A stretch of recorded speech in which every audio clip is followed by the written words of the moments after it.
Apa yang dikatakan saudara NR itu tidak benar, penuh dengan rekayasa ya. Mereka kan udah tahu nih, bapaknya juga udah tahu gitu tuh. Kalau saya tuh punya hubungan lah, cuman ya bukan hubungan sih ya, cuman ngerasa nyaman saya sama ibunya. Otak kau di mana? Dikasih anaknya, malah kau hantam mamanya.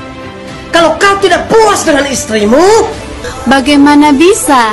Untung-untungan waktu itu kamu nggak masuk sel, nggak masuk penjara. Sekarang kamu mau jebloskan dirimu sendiri. Itu artinya melaporkan Norman. Maksud hati mau dapat pembelaan, lu malah tamat dapat hujatan. Karena udah salah, sudah ada bukti. Udah Maya suaminya disikat sama emak kandungnya, udah mas suaminya selingkuh sama emak kandungnya gitulah. Sekarang dia teh mau dilaporin ke polisi. Please banget, ini dunia kenapa? Sumpah, aku aja sesek napas. Mau gimana nggak sesek napas guys? Bayangin aja gitu kalau kalian jadi Mbak Norma. Gitu di depan semua orang aku menyaksikan ini semua, aku nggak siap gitu, aku nggak nyangka kenapa kamu masih berbuat kayak gitu sama ibuku gitu tuh. Apa yang dikatakan saudara NR itu tidak benar, penuh dengan rekayasa ya. Mereka kan udah tahu nih, bapaknya juga udah tahu gitu tuh. Kalau saya tuh punya hubungan lah, cuman ya bukan hubungan sih ya, cuman ngerasa nyaman saya sama ibunya. Banyak yang dirugikan lah gitu ya. Jadi saya juga nggak terima dengan viralnya video saya yang nggak benar gitu ya. Saya mau nggak mau harus bertindak lanjuti gitu ke pihak wajib gitu.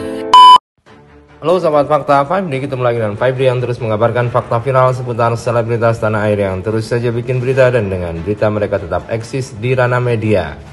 Ya, Rosy Zai nekat melaporkan Norma Rismala, mantan istrinya, ke kepolisian bersama pengacaranya. Namun, kabar terakhir laporan itu ternyata ditolak karena belum cukup bukti. Dan netizen ternyata lebih cerdas.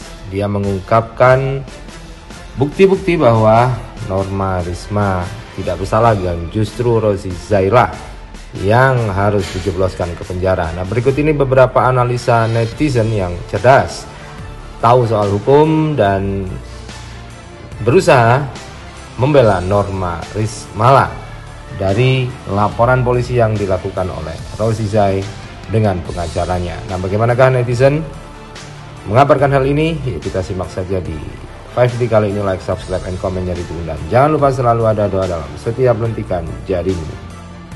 menantu yang suka main sama mama mertua, ya? Otak kau di mana? Dikasih anaknya, malah kau hantam mamanya. Kalau kau tidak puas dengan istrimu, hantam bapaknya. Akhirnya mantan suaminya Norma Risma buka suara.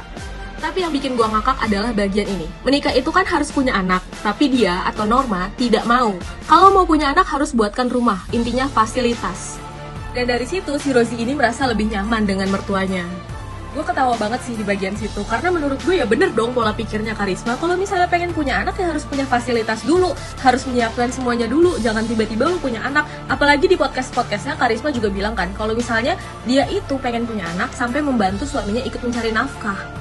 Yang salah kan adalah pola pikir cowoknya gitu. Dia ngerasa kalau misalnya dia itu adalah the center of attention. Kalau misalnya keinginan dia nggak terpenuhi, maka dia boleh melakukan keinginan yang salah.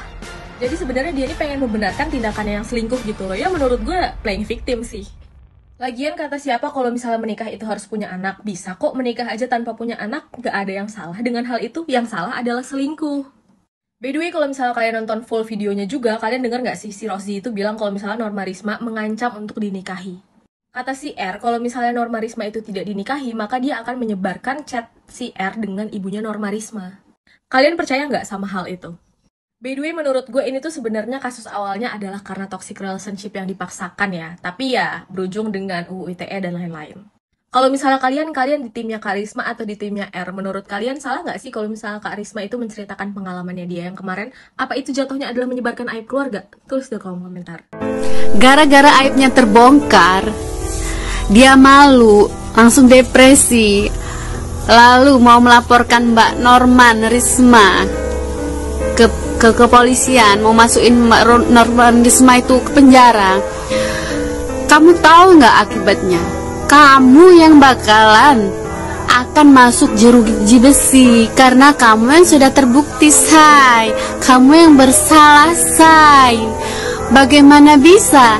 Untung-untungan waktu itu kamu nggak masuk sel, nggak masuk penjara. Sekarang kamu mau jebloskan dirimu sendiri. Itu artinya melaporkan Norman. Pinternya udah kelewat batas ya. Keluarganya juga kelewat batas nih pinternya. Maksud hati mau dapat pembelaan, lu malah tambah dapat hujatan. Karena udah salah, sudah ada bukti, harusnya minta maaf. Bukannya koar-koar bahwa membenarkan kesalahannya. Bukan. Guys, sebenarnya aku tuh udah nahan diri banget buat gak ikut komentar, buat gak ikut ngomong di kasus ini ya kan. Tapi nyatanya aku gak bisa guys, karena ternyata makin kesini tuh kasusnya makin kesana. Masa iya korbannya dilaporin ke kantor polisi? Ini hoax apa beneran? Kalau beneran terjadi, sumpah gak masuk nalar, gak masuk di kepala. Udah Maya suaminya disikat sama emak kandungnya, udah mas suaminya selingkuh sama emak kandungnya gitulah. Sekarang dia teh mau dilaporin ke polisi. Please banget, ini dunia kenapa? Buat kalian yang masih belum mudeng kasusnya kayak gimana ya kan, yang masih meraba-raba kasusnya kayak gimana, kalian bisa lihat aja langsung podcastnya Bang Deddy Sumargo. Karena di situ Mbak Norma ngomong full ya, 1,2 jaman gitu dia ngomong cerita tentang apa yang terjadi sama diri dia, sama yang menimpa dia. Sumpah aku aja sesek napas. Mau gimana gak sesek napas guys? Bayangin aja gitu kalau kalian jadi Mbak Norma yang lagi bucin banget nih sama pasangan kalian, cuman ternyata kalian diselingkuhin aja pasti kalian tuh ngerasa sakit banget ya kan. Apalagi diselingkuhinnya sama emak kandung sendiri, bayangkan. Terus setelah menerima kenyataan pahitnya gitu ya kan, rumah tangganya hancur, keluarganya berantakan, ya hatinya terpotek-potek, lebur. Terus dia dilaporin polisi atas dasar pencemaran nama baik.